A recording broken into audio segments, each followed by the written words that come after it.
সারা দেশে আইন শৃঙ্খলা পরিস্থিতি অবনতির প্রতিবাদে কিন্তু বাংলাদেশ জাতীয়তাবাদী যুবদল বগুড়া জেলা শাখা আজকে প্রতিবাদ এবং বিক্ষোভ মিছিল আয়োজন করেছে। এবং আমরা যেমনটি আপনাদেরকে জানাচ্ছিলাম যে গত কয়েকদিন ধরে কিন্তু বিএনপি এবং সহযোগী অঙ্গ সংগঠনগুলো মিছিল করে আসছিল, বিক্ষোভ করে আসছিল। আজকে জাতীয়তাবাদী যুবদল তাদের যে বিক্ষোভ কর্মসূচি, সেই বিক্ষোভ কর্মসূচি কিন্তু বগুড়ার মোহাম্মদ আলী হাসপাতাল মাঠের সামনে থেকে শুরু করে একেবারে শহীদ খোকন পার্কে তাদের যে বিক্ষোভ মিছিল, সেই বিক্ষোভ মিছিল কর্মসূচি নিয়ে যাবে। এবং মিছিলটি কিন্তু এখন এগিয়ে আসছে বগুড়া শহরের প্রাণকেন্দ্র সাতমাথার দিকে।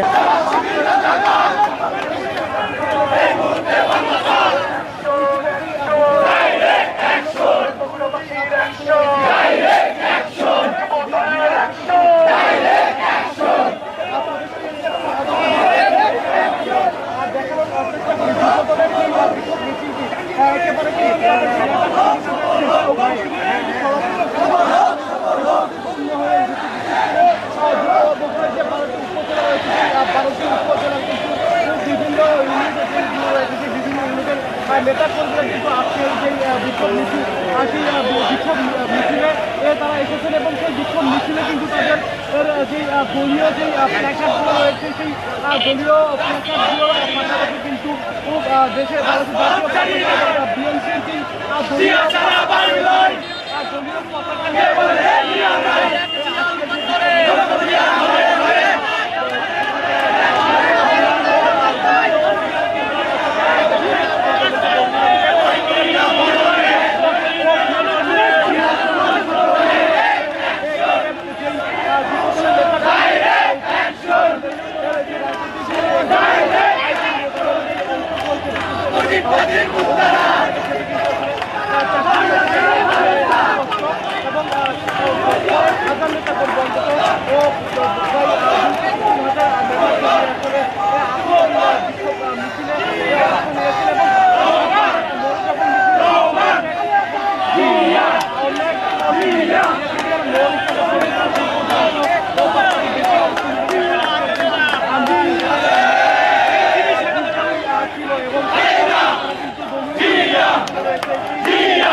নেতা কর্মীরা কিন্তু বলছেন যে